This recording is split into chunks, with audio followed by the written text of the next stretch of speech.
So hello everyone, नमस्कार दोस्तों, स्वागत है आप सभी का आपके अपने परिवार सोनी एजुकेशन क्लासेस में। और आज है दोस्तों आपकी 19 अप्रैल।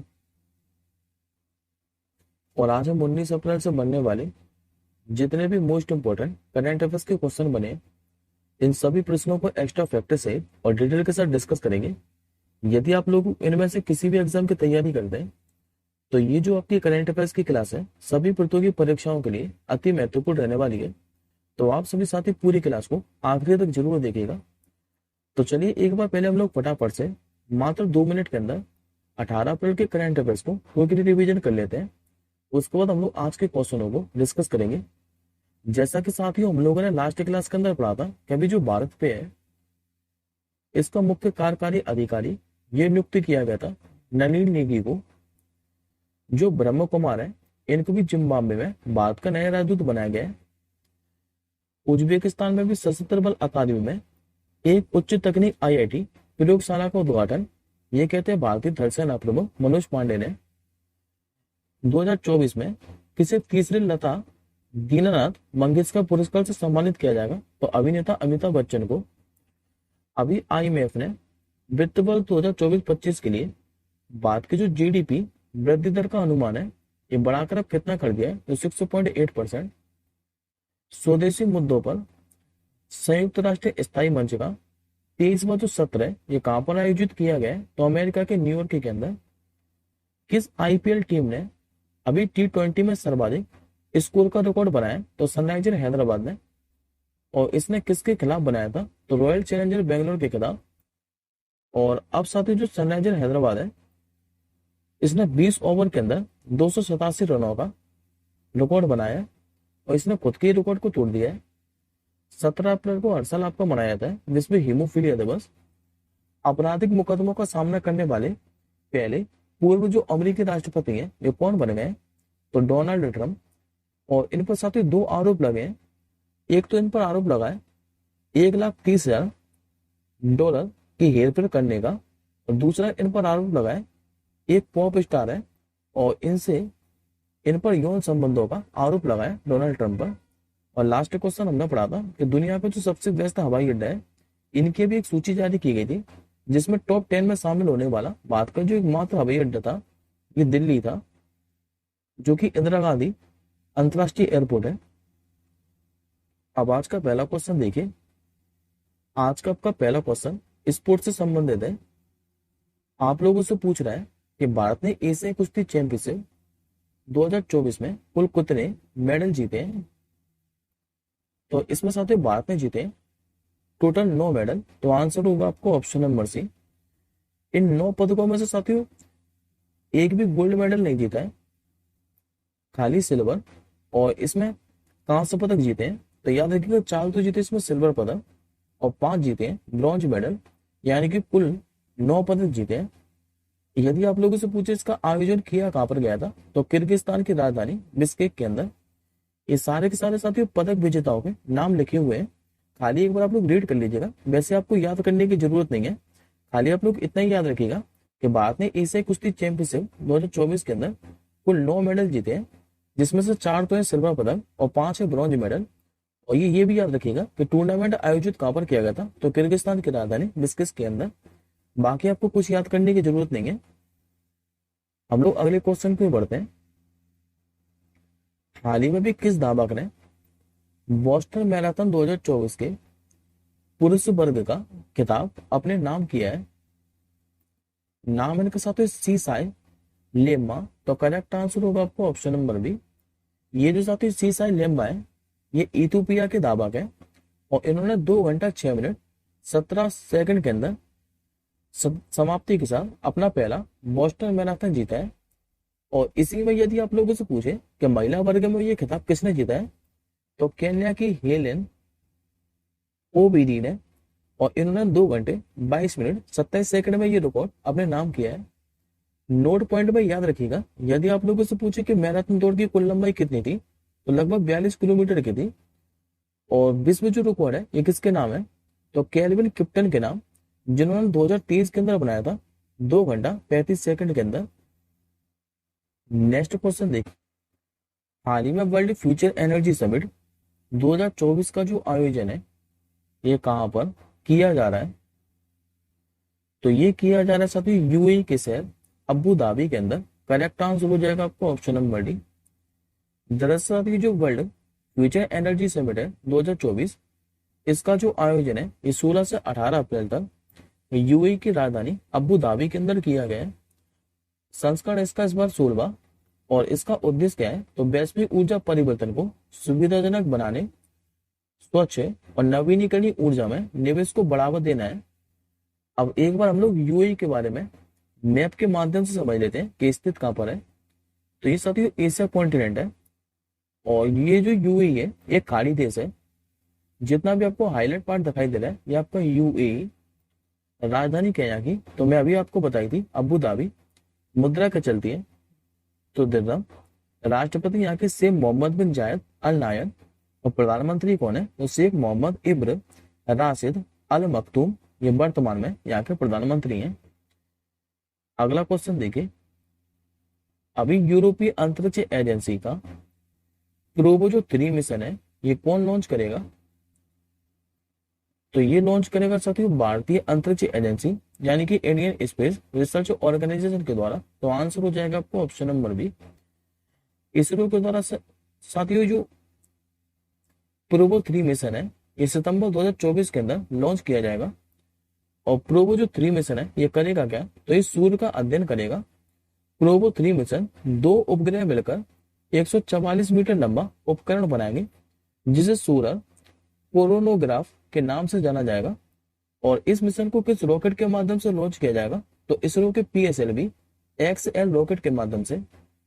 अब बात करते पहले हम लोग इसरो के बारे में। तो इसरो की स्थापना कब हुई थी? तो 15 अगस्त 1969 को। मुख्यालय इसका कर्नाटक की राजधानी बेंगलुरु के अंदर। इसके संस्थापक है विक्रम साराभाई, और वर्तमान में अध्यक्ष कौन है? तो एस सोमनाथ। और एडिशनल इंफॉर्मेशन में साथियों एक पॉइंट और याद रखिएगा कि जो आदित्य L1 मिशन है ये भी सूर्य के अध्ययन के लिए भेजा था हम लोगों ने। याद रखिएगा कब भेजा गया था? 2 सितंबर 2023 को। अगला क्वेश्चन भी आपका इसरो से रिलेटेड ही है। भारत ने मलबा मुक्त अंतरिक्ष मिशन हासिल करने का जो लक्ष्य है ये कब तक का रखा है? तो देखिए साथियों जो अंतरिक्ष में कचरा होता है इसको साफ करने के लिए भारत ने जो लक्ष्य रखा है ये वर्ष 2030 तक का रखा है। आंसर हो जाएगा आपको ऑप्शन नंबर बी। लेकिन साथियों ऐसा नहीं है कि सभी देशों के जो अंतरिक्ष कचरा है इसे साफ करने का ठेका भारत ने ही लिया है। बात कर खाली अपनी तरफ के अंतरिक्ष का जो कचरा है, जो कि ज्यादातर PSLV रॉकेट का कचरा है, इसी को साफ करेगा। और इसका जो भारत ने लक्ष्य रखा है ये 2030 तक का रखा है, खाली याद रखिएगा इतने। नेक्स्ट क्वेश्चन देखिए, अभी सांख्यिकी और कार्यक्रम कार्यान्वयन मंत्रालय के सचिव का जो अतिरिक्त प्रभार है ये किसे दिया गया है? नाम है दोस्तों इनका सौरभ गर्ग। करेक्ट आंसर होगा आपको ऑप्शन नंबर ए। ये जो साथी सौरभ गर्ग है ये वर्तमान में सामाजिक न्याय और अधिकारिता विभाग के सचिव के रूप में कार्यरत है। और इनको भी सांख्यिकी और कार्यक्रम कार्यान्वयन मंत्रालय के सचिव के रूप में अतिरिक्त भूमिका सौंपी गई है। ये हो कौन? तो ये साथी 1991 बैच के IAS अधिकारी हैं। और ये स्थान किसका लेंगे? तो डॉक्टर GP सामंत का। इसके अलावा साथी जो जनजातीय मामलों के मंत्रालय है इसके जो संयुक्त सचिव है और वित्तीय सलाहकार जिनका नाम है यतेंद्र प्रसाद, इनका जो कार्यकाल है ये 4 अगस्त 2024 से आगे 2 साल के लिए बढ़ा दिया गया है। और इसके अतिरिक्त बात करें तो जो विवेक अग्रवाल है जो कि वर्तमान में राजस्व विभाग में सचिव के रूप में कार्यरत है, इनको वित्त खुफिया इकाई का भारत के निदेशक की अतिरिक्त जिम्मेदारी सौंपी गई है। नेक्स्ट क्वेश्चन देखिए, अभी टाइम मैगजीन की दुनिया के 100 सबसे प्रभावशाली लोगों की लिस्ट जारी की है। इसमें शामिल भारतीय जो एक्ट्रेस है ये कौन है? तो इस साथ इमेज से स्पष्ट हो रहा है, नाम है इनका आलिया भट्ट। करेक्ट आंसर होगा आपको ऑप्शन नंबर डी। दरअसल टाइम मैगजीन ने क्या है कि 2024 के सबसे प्रभावशाली लोगों की एक लिस्ट जारी की है, जिसमें बॉलीवुड जो एक्ट्रेस है फेमस आलिया भट्ट, इनको नामित किया गया है। इसके अलावा साथ जो इंडियन ब्रिटिश एक्टर है देव पटेल और फेमस सिंगर दुआ लिपा, इनका भी नाम इस लिस्ट में शामिल किया है। इन 100 लोगों की लिस्ट में कुल 15 जो है ये आर्टिस्टों को जगह मिली है। ये कौन कौन है? तो एक तो साथी पेरवान, साक्षी मलिक, ये कुछ इंपॉर्टेंट नाम है। दूसरे बिजनेसमैन जो कि वर्तमान में विश्व बैंक के अध्यक्ष हैं, अजय पाल सिंह बांगा। तीसरे इसमें जिगर शाह। चौथे हैं अस्मा खां। पांचवें इसमें प्रियन बादा नटराजन। और छठवें इसमें साथी सत्य नाडेला।